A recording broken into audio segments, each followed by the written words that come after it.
Welcome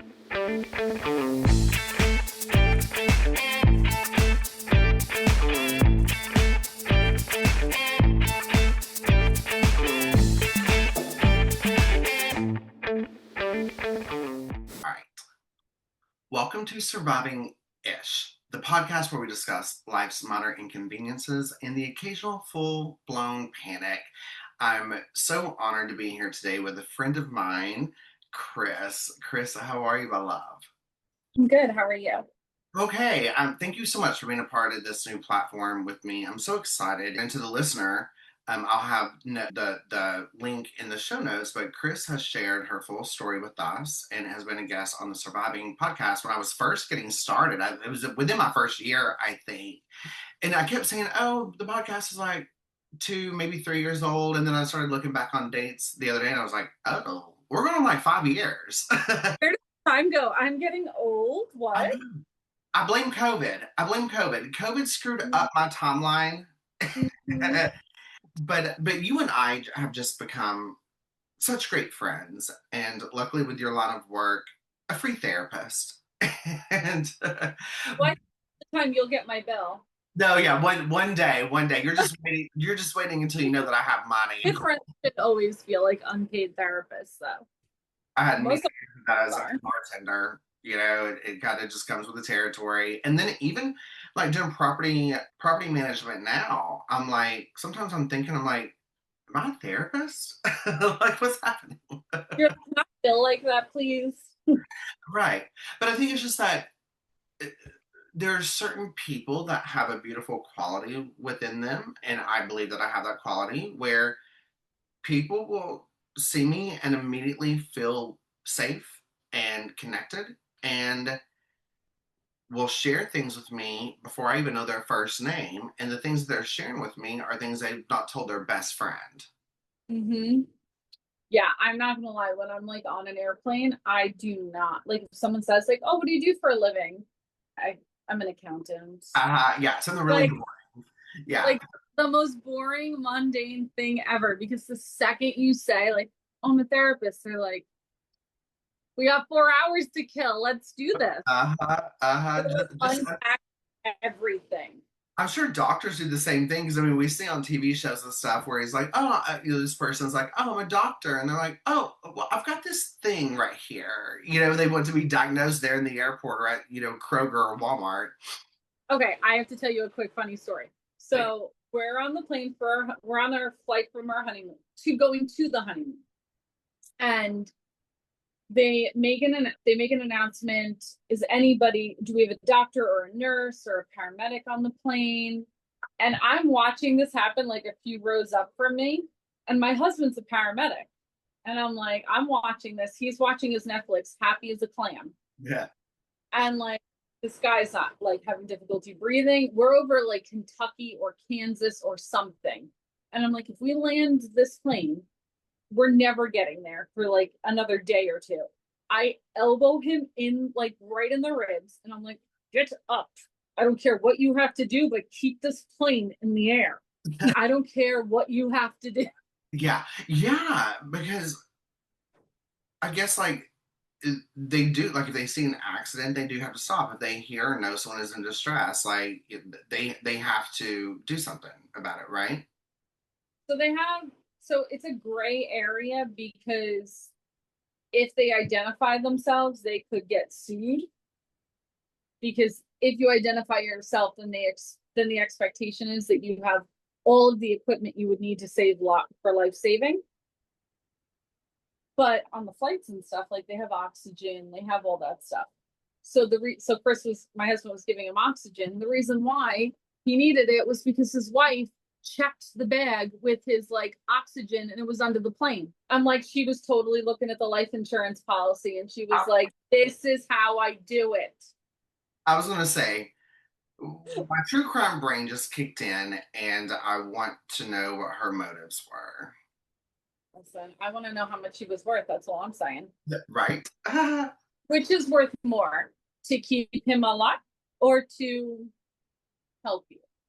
And I guess it depends on who you're asking. But he kept that plane in the air and we landed where we needed to land. He didn't sit for the rest of the flight, and I didn't really care. Yeah, you did your job. Uh-huh. Now we're Uh-huh. good. No, we're good. All right, Kris, before we go even further, I want to know what have you been surviving ish lately? So this morning, I went to the nail salon for like the first time, aside from like one event or something that we were going to, since really 2020. I feel like once COVID hit, I stopped going to get my nails done. I used to get them done religiously every 2 weeks. That was part of your self care. Yeah, like it was like clockwork. Like every Saturday morning, I was going. So much so that one morning I put in like the panic code on my security system instead of the disarm code. I'm at the nail salon. There's drilling away, and my husband calls me and he's like, I'm going to need you to come home. I'm like, sorry. Sorry. We're in the middle of this. I don't know what you want from me. He's like, Yeah. you to talk to the police officers so they know you're okay because you put the panic code in. I was like, I'm just trying to keep your morning interesting. Was he home?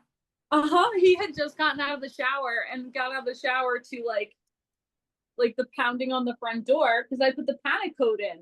So okay, so when they pounded on the door, they're probably like, "Well, who all lives here?" And he's like, "Well, my wife and my child." And This they're was they're like, "Well, can we see your wife?" And they're like, or he's like, "No, she's not here. Where's your daughter?" Now your daughter's crying because there's strange men at the door, and they're like, "Okay, so she's in distress. Panic mode is going off, and wife is nowhere to be found." And the best part was on my way to the nail salon, I see these cars, these cop cars go lights and sirens, woo, Up woo. to your house. I think nothing of it. Nothing of it. Oh my gosh, going to your house to rescue you. Yes. So this is how dedicated I was to going to get my nails done every 2 weeks. That I love that. I love So, that. so I hate that like community resources get used for stuff like that. However, when I see that because freak accidents happen, and sometimes it's kind of like when we hear those 911 calls where the person in a domestic violence situation has called 911 and they're adamant at ordering a pepperoni pizza, and they're like, "No, yeah, no, no, this is the address. I need a pepperoni pizza." And then hopefully, and in most cases, the 911 operator is like, "Ah, so we're coding here, you know?" I And used in another life, I used to work on a domestic violence like crisis hotline. yeah, And there were times where, so we would hand out business cards that looked like they were for nail salons or hair places. And they would have the hotline number as the company or the business's phone number. And sometimes the abuser would find them and they would call. And when they would call, we would, they would be like, what kind of business is this? And we would just play along. yeah. Or to like the pizza, calling just 911 for a pizza. I had a thought the other night because my algorithm, which my algorithm's all over the place because the type of work that I do and all the different podcast formats that I have, my algorithm is just like shaking its head, probably notifying the police itself, saying like, this person doesn't know if they want to kill someone or if they're wanting to save someone or share someone's story, like, or if they hate the administration in the White House right now. We don't know what it is, or if it's all connected somehow. Like, my algorithm is like hates Well, it. it's like I hate when my Chinese spy goes on vacation. My Right. algorithm, I can tell when I don't have my regular person. My regular spy is on vacation, and all of a sudden I'm like, I don't belong on this side of TikTok. Right. But send me back where I belong. And then I can tell when they come back, everything starts flowing properly. Uh-huh. Uh-huh. And so where I have been the past couple of days in my algorithm are where people will do like those social experiments. And Okay. so it'll be a guy and a girl on the side of the street, like maybe he's shaking her and yelling at her, and it's recording someone to see like who's going to stop. Mm-hmm. And what I find very interesting is Black men, Black women, and then women of all are the ones that always stop. And they're like, no.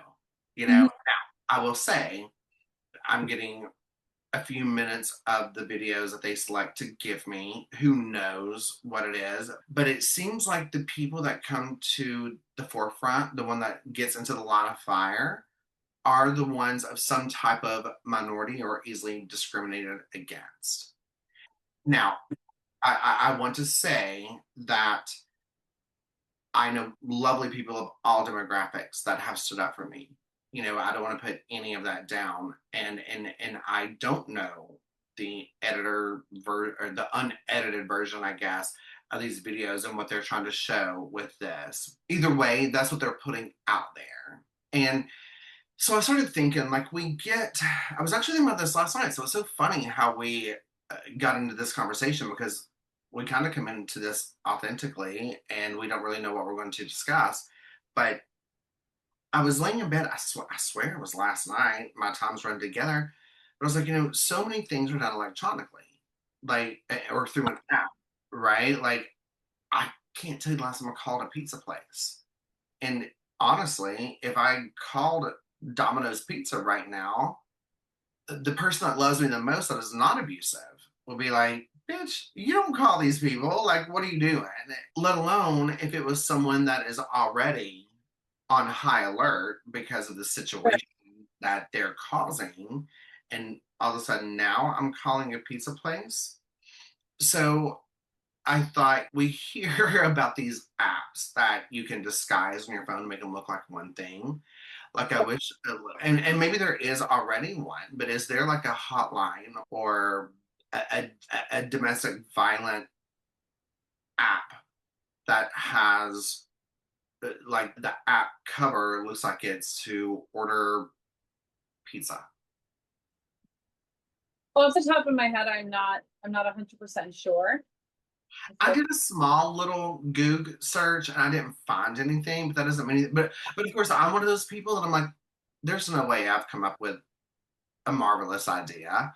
Luckily, I record this, and it's timestamped for August 16th at 6:21 p.m. 2025. No, it's thought about this before. let's see, emergency alert. Okay, so there's something called Smart 911 or 911 response. I did just see, actually, my wonderful spy showed me on the TikTok shop, there's this necklace and they make bracelets and stuff too, but they're almost like fancy emergency life alerts. And if you push it the first time, it notifies them that you're in distress. They call you and text you. If you don't answer or respond, or if you push it a second time, it immediately identifies your GPS location. It immediately starts to track your location in case you move, and it sends the authorities to you. I love that, but I hate that. Just like I love and hate everything's a double-edged sword, Mhm. right? So when we put these awareness videos out, like one of the TikToks I was watching was like this girl this man had his arm around her, but he was also holding her arm. But the way that they were doing it almost looked like your boyfriend would do it. Right. So they were walking down the street. Well, they were on the sidewalk and she was closest to the street. So people were passing her. And so she would take her loose arm and kind of hit them. And then she would do the thing on her back. Mhm. Yeah. And there were some people that like either in their defense, maybe just didn't know what that meant. Or there were people that did not know what it meant, but knew it meant something not good. Right. Because now they're looking and they're like, oh wait, why is he holding her like that? This doesn't seem lovingly, and why is she wearing a sweater? It's 100 degrees outside. So like there's certain things that are clicking. And what I've also found in some really cool research is it depends on has someone been through that kind of trauma themselves. Like when it comes to someone that has been through some kind of horrific, violent attempt to murder kind of thing, I almost feel that vibe from them. I can't tell you how many times I've run into and seen something or questioned something or even felt like some kind of connection to someone. It's And a spidey sense that you develop. it's that sense. There's something here. Yeah. And so what makes me nervous is, and it's that double-edged sword. We need to teach everyone about these signs. We need to teach everyone what this is, what to look for. But by teaching everyone means the bad guy is also learning. So they're finding ways to, they're going to know there might be apps on this phone that isn't pizza. There's going to be phone numbers in this phone that is labeled pizza, but isn't. There's going to be like, if you see or feel that you're the person you're kidnapping is putting their arm behind their back and making a motion, there's obviously some kind of, and so there it it allows them to be a step ahead of the victim regardless. Yeah, I immediately think of the Gabby Petito case and the surveillance footage where she's clearly doing this. Yeah. And if there would have been more awareness and if those officers would have known to recognize what this means, similar situation, maybe that wouldn't have happened. But maybe the catastrophic case would not be the catastrophic case. Yeah. And she would have gone home to Long Island. Yeah. So I think it's always a hard balance, right? Like of empowering people with knowledge and making sure that people are able to keep themselves safe and knowing that there's always going to be somebody who's going to try to use that knowledge for evil. Well, and so that's what I want to say to the listener is by no means am I saying that we can't trust anything, any kind of sign. I would rather be wrong. I would rather have some stranger that I have stopped and said, wait, I don't trust this. I want to be proven wrong. Oh, I was wrong once. This one time. Don't ever tell him. I was wrong one time. Yeah. Don't tell him. We were in actually Costco, and it was like a Friday night, like 6, 7 o'clock ish. And at like they have the tables at the food court, and it's usually like the two tables next to each other. Huh. Well, at the table next to us was this really young girl who looked like she was like 16, 17, somewhere in there. And this much older guy who did not look like didn't appear like they had any relationship. She was in like fleece pajama pants. It's 112 degrees outside. If I could walk around naked and not traumatize the world, I would. Like it's 112 degrees outside. So like, honey, why are you in fleece pants, first of all? Second of all, you appear to have no relationship with this man, and now he's sitting down directly across from you, and you're not really interacting much. So I'm sitting here, the baby's in the shopping cart here, my husband's here, and I'm like, he's like, you're grilling this guy. And I'm like, yeah, because I want to know what the F is going on over here. Are we allowed to curse on here? Oh yeah. I don't know what the fuck is going on. I want to know if she's safe, who the fuck he is, why she's in fleece pajama pants. It's 112 outside. And he gets up to like go get napkins or something. And I said to her, I was like, sweetie, listen, none of my business, but I just want to make sure, like, are you okay? Do you know who this is? Like, are you safe? Do you need someone to call or something? She's like, no, like, he's my dad. We just don't really have a relationship. So we're trying to build one, and it's just really awkward. And I was like, okay, so you're sure you're safe? Because if not, like, honey, I got you. Like, my mom instincts kicked in, right? Yeah. And she, no, like, I'm okay. It's just really awkward. And I was like, okay, if at any point you're not, just let me know. Just like I slid something like in, because we were on the same side of the bench. So I like slid something over. I was like, just take like a napkin or like push a napkin towards me or something. She's like, okay, thank you. But like, I was wrong. But in that moment, I'm like, something doesn't look right. This doesn't feel right. My husband's, we're staring this man down. I'm like, yeah, this is a situation you don't trust. Yeah. And like most, I don't like to be wrong. but I'm going to tell you this. I would love to be proven right. You know, I would be okay if there's, because there's going to be two people, right? There's going to be the person, I'm going to say guy because usually that's what it is. I'm going to say the guy that I'm blaming and the young girl possibly in distress. The guy may be frustrated for a minute or two or 10, right? When I'm saying, are you a bad guy? But if he's not a bad guy, and he is truly loving father that's just having a bad day with his daughter, I would think that would give him some comfort. Thinking, you know what, like after he's cooled down, after he's come off of like someone's accused me of being a bad, because I would be pissed if someone was like, David, you're a bad guy. I'd be like, bitch, no, you know, but I want to come down from that quick, and I want to realize, but you know what? Someone's looking out for my daughter because one day it might be her boyfriend in this seat, or it might be a stranger in this seat, and knowing there are people like us that's looking out for that, if he's pissed off for 10 minutes, let him. He'll be fine. And if he's not the bad guy, he'll be thankful. But then also on the flip side of that, what that's going to do to that girl is it's going to let her know that there are strangers you can trust. There are people that are watching. There are signs that you can give. Even if you don't know what this means, when you're in Mhm. distress, you can think of something. And so what I just want to say to people, and what I've been questioning the past couple of days where my algorithm has been on this stuff is, am I really paying attention to my surroundings? And is there anything that I've written off as, well, maybe they're just awkward, or maybe I'm just misunderstanding?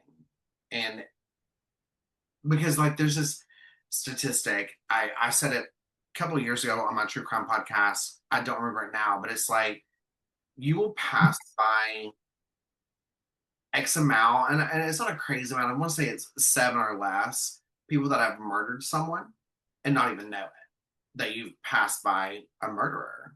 I just think about those statistics and I think about how I want to pay attention to any kind of awkwardness, any kind of sign. If someone, especially if someone has a loving partner, almost aggressively holding on to them, but they're making eye contact with me. If your loving partner is walking down the street with you and you're wrapped in their embrace in this lovely walk and you're making eye contact with me, there may be something off. And maybe I'm wrong to think that. Maybe there's like this victim mentality in my head that thinks that. But I think about, like, with my attack, it happened in an apartment. Well, there was Mhm. a lady that lived alone under me, and it happened really late at night to early in the morning. She waited until the next morning to call the apartment complex to make a complaint about how loud I was. She didn't know that it was me being Right. raped and someone attempting to take my life. She sat and tossed and turned and dealt with it until morning to call and complain on me. When, what if she would have called then and been like, I don't know what this dude above me is doing, but can someone please knock on his freaking door, because they would have sent the security guard up there. You know what I mean? Yeah. Something like that could have drastically changed. If I was found that much earlier, the damage to my body that I'm still suffering with today would have been different. In worst case, I was having a party and they told me to sit down and shut up and go to bed. Worst case, I'm pissed off at my neighbor for a day or two and I don't wave at her because she ruined my, it was a Wednesday, ruined my Wednesday night buzz, you know? Is best case though? Pardon? Best case though? Oh, yeah, no. Best case, though, is that my body would not, I probably wouldn't have, because I went 18 hours with lack of oxygen. So imagine if it was only 2 hours with lack of oxygen. Or Right. imagine if the security guy came there and he was still there doing the damage. Maybe I would have been raped that third time. I don't know. I don't want to go off on a tangent with that, but because I don't want us to also have that pressure on us that we have to pay attention to everything. And what if they are just having a bad day and now I'm calling the cops on them? That's very much part of the experience of just being like a woman in general. Yeah. Like if I'm leaving, if I go to the grocery store at night, I'm parking somewhere where there's lighting. I'm parking as close to the doors as possible. if I'm at the playground with the tiny queen, I'm not only keeping an eye on my kid, I'm keeping an eye on all the other kids and the other adults around me. Do all of these adults have children? Are all of these adults like engaging appropriately? Yeah. Like we're constantly I'm constantly scanning, and I don't know if it's necessarily trauma related or protective mom related or do all of the above, or just because women are taught, like you learn from the time you were young, like not to, like girls don't go to the bathroom alone. Like we always, you're supposed to go in pairs, you know, like when my best friend was dating through dating apps, like way back when, she would go and meet them at a Starbucks, and I would drive her to Starbucks, and I would sit in the parking lot, and she would sit near the window so that I could watch what was going on, so that she had somebody else there. Like women are just taught that we can't accept our surroundings and accept people for who they are. Like even like leaving the grocery store, right? I put the baby in the car first. Have my keys on my person so that in the event something happens, I don't care about the shopping cart. I'm leaving it. I'm jumping in the car and going. So there's just things that I think in everyday life we think about. And one of the easiest ways to get a woman that you don't like, another woman to check in with you, is ask her like, hey, do you have a tampon? Because if she does, she'll be like, oh yeah, no problem, let me get it for you. And most women like have something on them, or she'll be like, oh no, but I think my friend does. And then that gives you more opportunity to be like, all right, listen, there's somebody really sketch out there, really freaking me out. Yeah. What I love about this show, and it's brand new. I don't know what number episode this is, but you're like my second or third recording. I'm out. I'm not number one. No, you're always number one. But the reason I lined the structure of the show up this way is for these conversations. Now, they're supposed to be on the lighter side of things, but what I love about me and you is we have some talks, and we like there have been times that like I'll message you like, do you have 10 minutes? And you're like, I don't, because there's no such thing with us that is 10 minutes. And even though you may have 10 minutes, you're like, he really needs 30 at the least. Double it. If you tell me like, hey, do you have 20 minutes? It's 40 minutes. And I love that about us. And what I also want to say to the listener is my goal is to keep this lighthearted but also educational. But what I want everyone to understand is we're told that these are dark, ugly conversations, and the truth is they may be, but they're very important conversations because of the dark and ugly that's out of our control. And so if we're providing a place to have these conversations where we're not trying to fearmonger, but share these moments, then I do think it is a bit on the lighter side. But with that being said, I'm glad that we had this conversation before I shared my ish for the week. I didn't finish telling you mine about the nail salon. Oh God, we've been talking for 2 hours and we haven't even finished that. Okay, I thought you were done. The cops came. No. That was not today. That was in the past. Okay, so I go to the nail salon first time in like 5 years. Also part of getting, I feel like, a little bit of my sparkle back after like years of beginning the parenting stage. So I book the appointment. I tell her what I want, right? And all of a sudden she's like doing something totally different. I'm like I don't want that like super long, pointy, like coffin shape, you know, like the ones that look like witches' nails. Ah, I'm like, I'm gonna poke a kid's eye out, let alone my own. right. I'm like, no, like if we could go like square.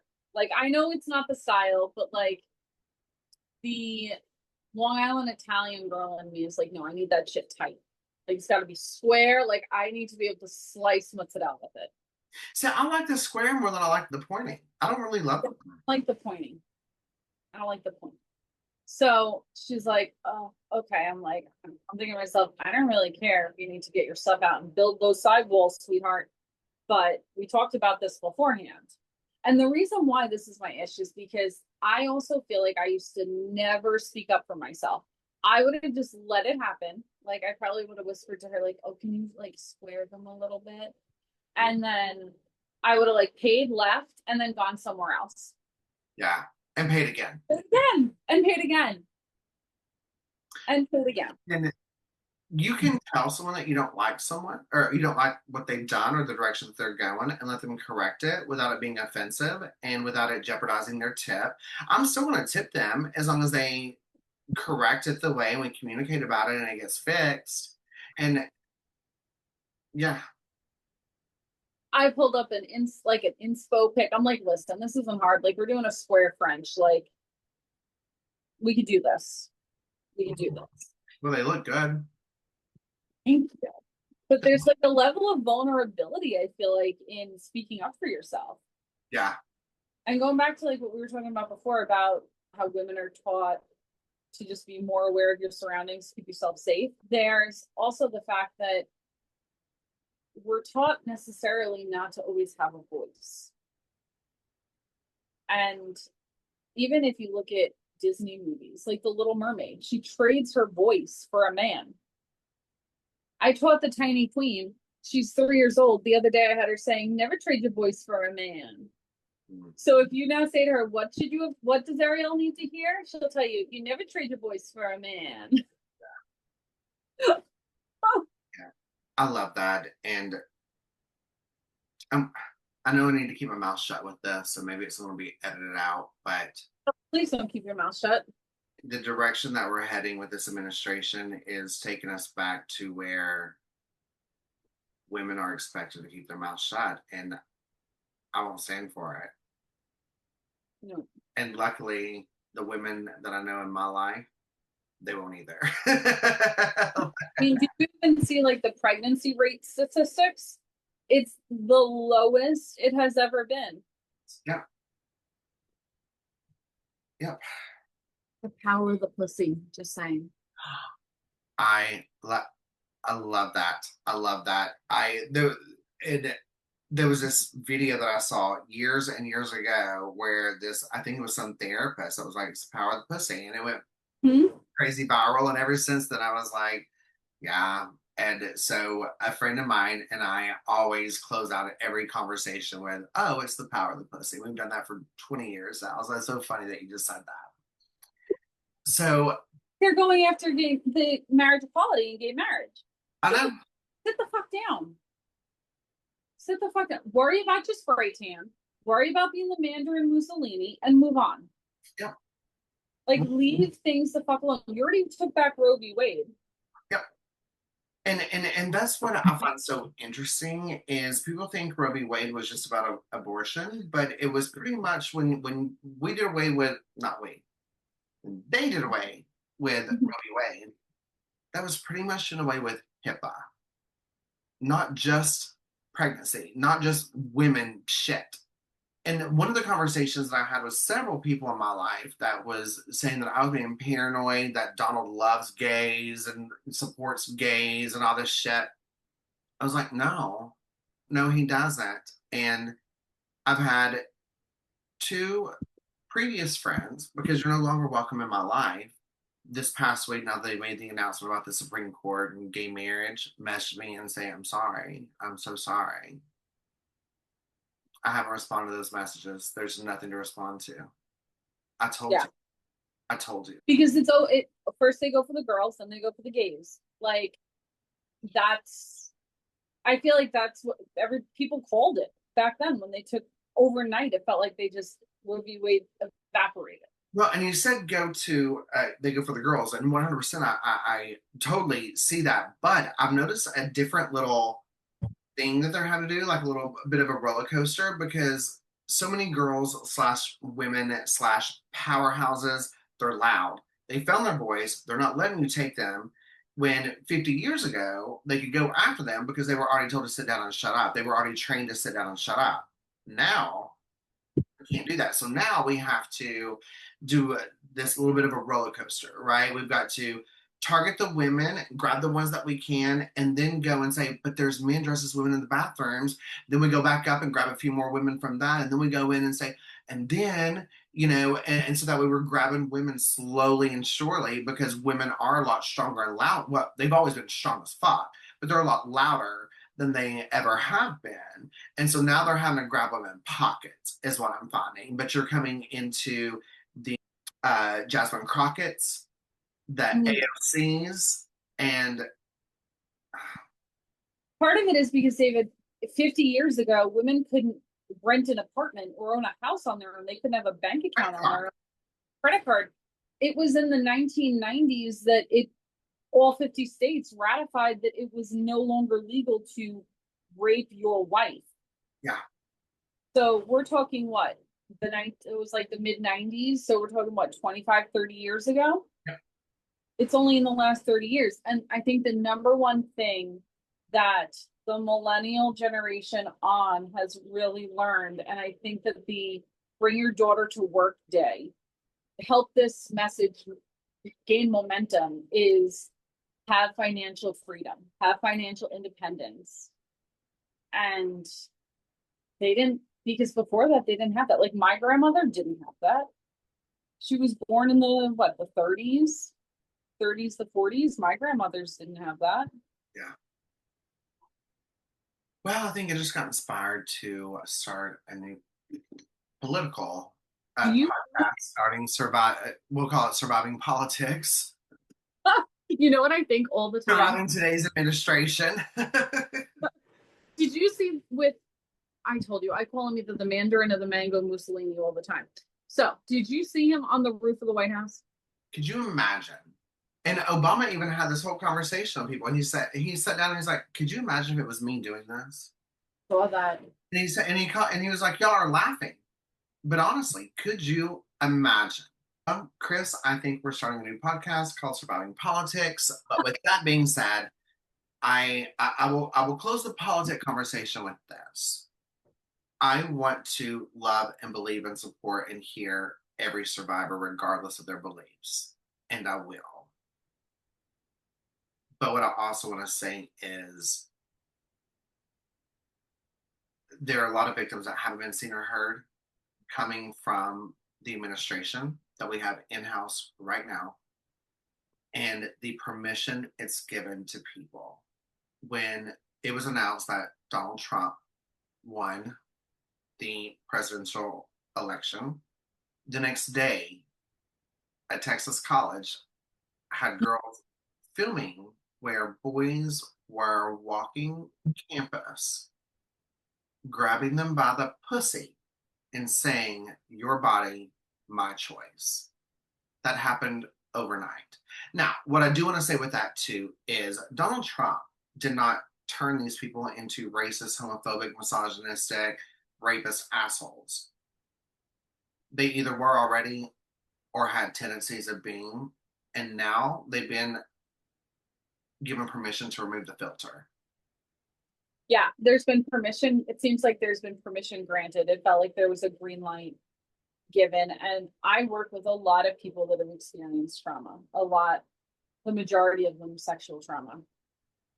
And the 2 weeks after the election, that is pretty much all they wanted to focus on, was how activated they were. I always like to say activated with them because triggered has been so generalized, and activated is really activation of their nervous system. But so how activated they were, not only because of everything that you just talked about that transpired overnight, but also the fact that somebody had that, just because they have power and money, it doesn't matter the sexual assault, harassment, all of the charges and lawsuits that have been filed against them. And so many of my clients were so activated by that we literally just spent a few weeks solely on that. Yeah. And how do you feel like you can regain your voice? Because by voting, we feel like we have a voice, right? I did the exact same thing with my therapist. I live in the South. I live in Tennessee. I live in the same area where my hate crime happened, and I get questioned all the time. Why did you stay there? Why didn't you leave after the hate crime, which was been 10 years ago at this point? And it's because I want to be part of the change. Well, that questioning has resurfaced now that Trump is in office, and I will promise you with everything that I know and believe, I was a victim of a brutal rape and hate crime. But I've been called a faggot more this past 6 months than any time in my life. And that is coming from someone that was raped and beaten by a straight man for a hate crime. And so to think of where we were 9 years ago and what happened to me, and that in 6 months I've been called more slurs in 6 months than I have at the time when that drastic, horrible thing happened. And again, people ask, why don't you leave? And there's a lot of little Davids out there. And there's a lot of little Davids in my community. And I won't leave them. I will fight for them. Yeah. Yeah, and it's really hard when you have to find that balance between your emotional safety and being the change, right? Like that is a very difficult line to walk. I've truly had this conversation with my family and some of my friends, and I truly mean it. I don't mean it to be dramatic, but the only people that think I'm being dramatic are the ones that are part of this MAGA cult. And but the ones that are not part of it, when I say this to, they understand it and they're in agreement. We are at a place with this fascism and this oligarchy, this dictatorship, where people are already dying. And one of the Tennessee preachers has went viral preaching to their congregation that all gay people need to be gathered up and executed. That's Killed, gotta be terrible. yeah, killed execution style. They're preaching this to a MAGA, excuse me, to a mega church, which actually is a MAGA church. Okay. Um, and people believe that. People believe that they should do that in the name of God. And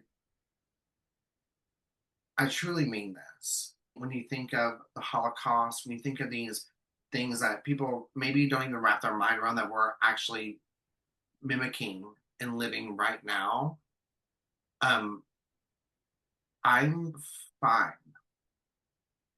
dying for this cause. If that is why I survived my hate crime, if that is why I was able to have a couple of years of having this podcast, if that is why I made it through this part until the time that preacher or whoever finds me and executes me, I'm fine with that because that it will be part of the change. And the fact that I live in a place right now where that has to be something that I consider. When I've had people from a good friend, an actor friend of mine from Iceland, where their police doesn't carry guns and their head police chief and Department of Justice is a gay man. like, tell me, I have a guest house and it's yours. I have friends in Canada that have said, I have a home. It's a small home, but it's yours. I have Kris who lives in a blue state. We have a Democratic governor right now. Okay. Because I know that you had. Oh, somehow the state voted for the Mango Mussolini and a Democratic governor at the same time. And we voted to uphold and keep abortion. So that just doesn't make sense to me. But You had told me that if I needed to get out of, at least of the deep red state that I'm in that, come on. 4 hours from the Mexico border. Yeah, I've had a lot of lovely options. And even people begging saying, David, just to the point that like I spray tan Mhm. weekly. And it's kind of funny because like when my mother-in-law, my ex-mother-in-law, and my ex-partner and I went to Tijuana, we got off the plane and they thought I was a translator. So like the first like 3 days after my spray tan, I'm always confused to be Hispanic. People will see me at Walmart and start talking Spanish to me. And I love that. I know enough Spanish to be able to let them know that I don't fully understand, but let's translate and we'll be good. Yeah. Same But thing happened to my husband. He's Italian, German, and Hungarian. yeah, but with this deportation and things happening without due process, without ID, without anything other than looking at someone's skin color, making judgment, my family has begged me for months, please stop spray tanning. Because they were like, you were too loud, you stand up too hard, and they're going to automatically target you regardless because of what they think your skin color is.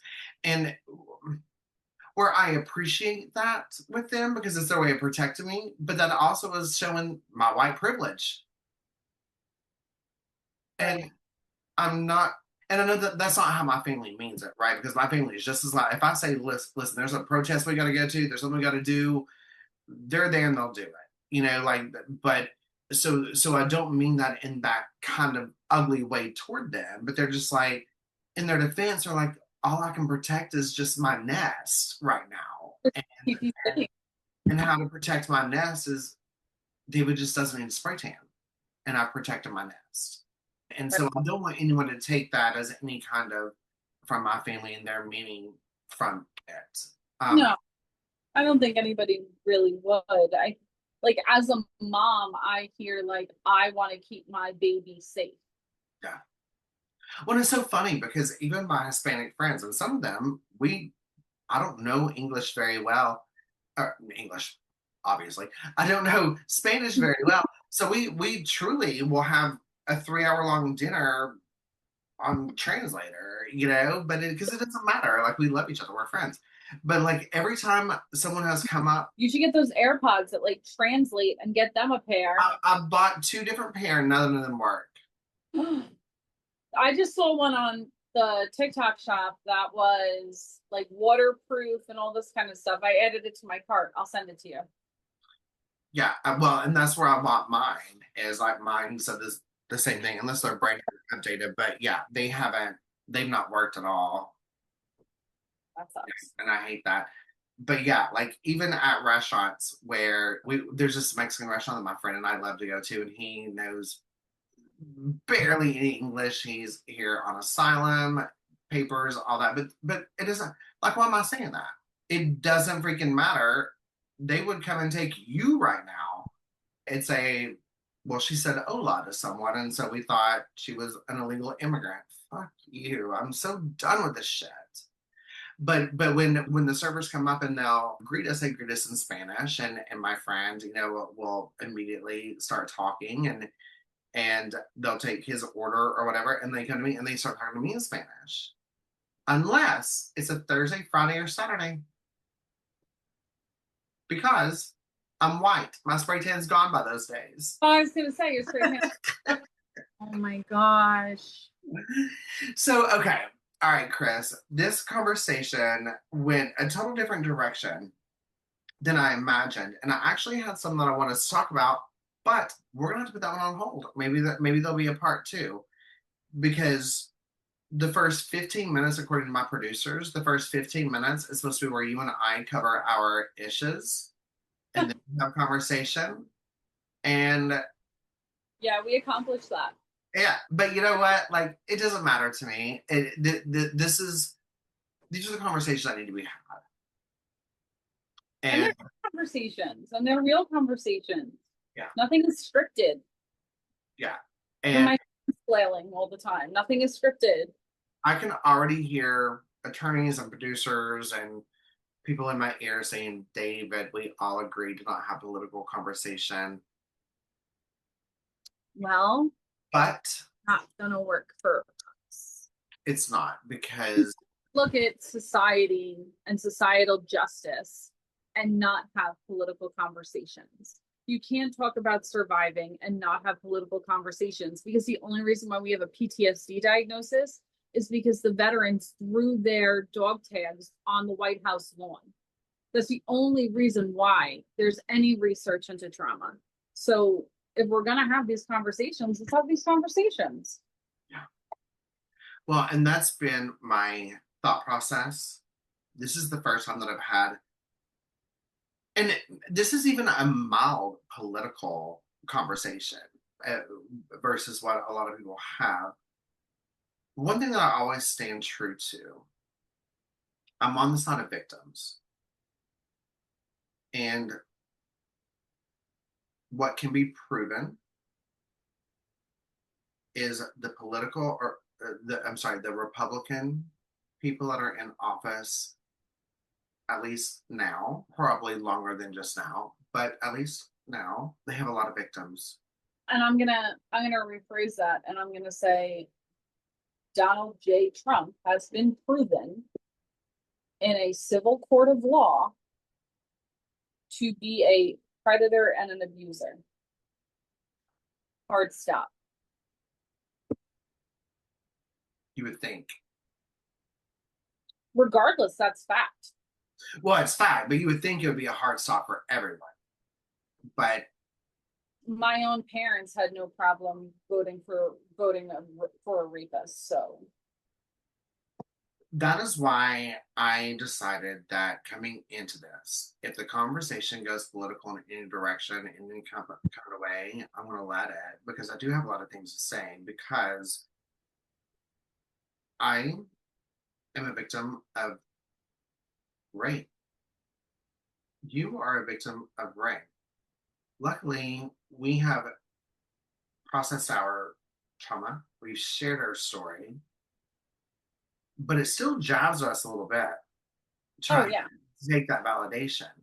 But I keep thinking about the people that are just now being sexually assaulted or coming to terms with their sexual assault or trying to decide if they're ready to turn their report their predator in their sexual assault, or even realizing that they've been sexual assaulted all these years and didn't even know it was sexual assault. But we are only as good as our leader, and our leader is the one sexually assaulting people, and it trickles down to where even one of these Republican somebodies, senators of something, changed a law. Oh my gosh. Saw that. Yeah, changed a law where his nephew Mm-hmm. raped a 13-year-old girl at the age of 18 because he was still in high school. They can't, he's not tried as an adult, which is a misdemeanor. Here's the thing about that too. The general public does not understand that there's Romeo and Juliet laws, and they are in place for a reason. They are in place to protect the high school senior who turns 18 in the middle of their senior year, and the sophomore that they're dating who's 15, going to be 16. That's what their Romeo and Juliet laws are in place for. And they're in place, and they have specific parameters like that for a reason. They're not there to protect the 18-year-old and the middle schooler. 13, you are in middle school. You are in middle school. Kris, we could go on and on and on for a whole podcast season. We've been on the phone for times for 4 or 5 hours. So Yeah, but well, 100%. But we could go on and on and on for a whole podcast season just on the past 7 months. Because at the time of the recording, I don't know when this will be released, but it's only 7 months. It's been 7 months. Yeah. Feels like a lifetime. One of the what I think one of the blooper reels is going to happen, or the previews for this episode is let's talk about your ish, because it's going to be lighthearted and fun, and there's just so a ticker of an hour and a half later, it's like, okay, now we're gonna talk about something fun. But that's okay. But that's okay. So my ish, I think, will be a little short lived, but I think that people can relate to it. And it's funny to me because I talk to my father every weekend, either on Saturday or Sunday. He lives in Texas, and so we always have time where we call. We'll talk for like an hour or whatever. And I was fussing, venting to him about someone borrowing something from me and not giving it back. And I went on and on about they said they were going to borrow this. Like, when are you going to give it back? Right. So he let me go through my venting, and it was like, Dad, like I'm surviving ish the fact that people say things to make them pretty for them to get what they want, and they don't keep their word, and I'm ish surviving it. So my dad sat in silence, complete silence, Oh, especially. which is not like my dad. And then he said, David, do you remember a bit ago when I told you that I felt like I failed you as a father? I said, no. And keep in mind, I had a traumatic brain injury. And so sometimes when my family or long term friends like, do you remember when? Sometimes it's truly, do you remember? Because some things didn't lap over from the injury. And I was like, Yeah, no. the reboot process, some of that. Right, right. And he said, David, we had a conversation where I told you that I felt like I'd failed you as a father because I did not teach you the difference between can I borrow and can I have.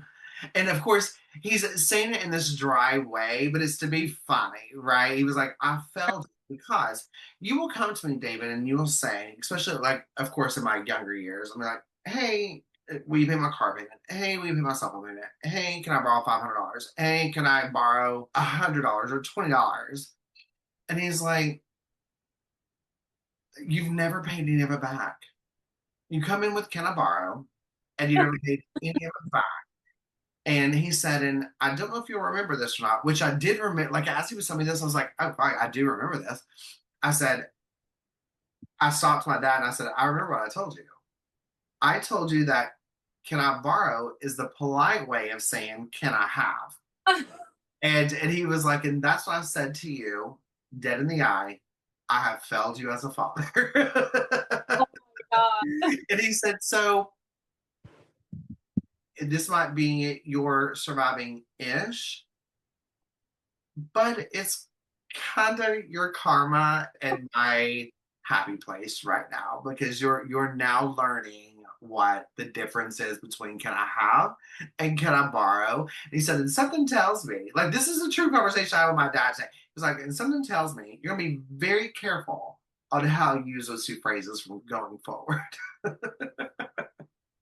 I And feel very I seen. said, can I have back the past 10 minutes so I don't remember any of this? And we just keep going forward because I'm going to call him one day and be like, can I borrow? And he's like, we already had this conversation. And my dad will set me out on Front Street. He's going to ask me, do you mean can you have or can you truly borrow? Because if you truly mean borrow, that means you're going to give it back, which means I'm then going to have to take a minute and think, is this something I'm going to give back? Which is probably going to be a no, which means I have to then go, can I have? When you ask someone, can I have? It makes it easier for them to say no because that's an indefinite. Yeah, right there, right now, we're in the middle of the I need that, I need that, I need that from the Tiny Queens. And I'm like, Uh-huh. friend, you don't need a cake pop from Starbucks. You want a cake pop from Starbucks. And then she looks me dead in the eyes and she goes, no, mommy, I need it. You know what, honey? Every once in a while, I need Starbies too. Let's roll, Tiny Queen. Listen, I get it. And just so the listener knows, when Kris talks about Tiny Queen, I know you're thinking she's talking about me, but she's actually not. No, that's the little daughter. All right, this is time for my favorite segment, which I'm is ready. a question from the Ish Bowl. So, what I have is okay. What's a small victory you've had recently that felt like a major accomplishment? Okay. It's like a little bit of an explanation. Are you ready? I'm ready. Okay. Have you heard about getting your pink back? Getting my what?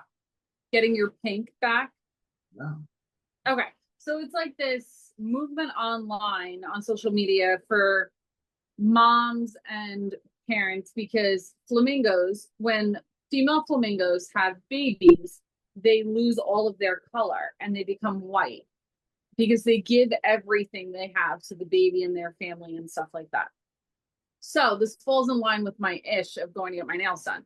So I've been trying to get my pink back, and I've been like I started swimming laps again, and I went to go get my nails done, and I've been trying to put like at least mascara on each day and just really trying to bring things back that were part of me before everything involved in parenting became everything involved in parenting. Because I think like a lot of moms and probably a lot of parents in general will do, I'd be like, I'm not going to go get my nails done because then I'll buy her a book at the store. So You know, you stop being Kris and you're only mom when you need to be really Kris like, and mom and wife and daughter and yeah. yeah, because then when the female flamingos start to like take care of themselves again, they turn pink again. So there's this whole online movement of women getting their pink back. I love that. Victory. I love that. So, Kris, you and I are doing a lot of work together. I'm going to have you back on because a segment that we did kind of, we didn't skip a segment, but what I had laid out to ask you, I think is very important, but we just went a different direction. We still have the segment, it just wasn't on our agenda. Surprise. Um, I would love to have you back.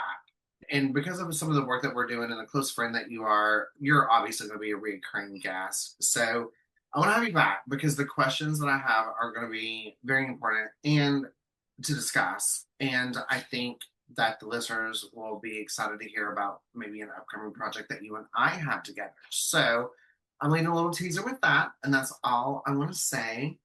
I am so thankful for you and your love and support and being one of the first guests on Surviving Ish. And I'm also excited to say that we survived ish another week at least.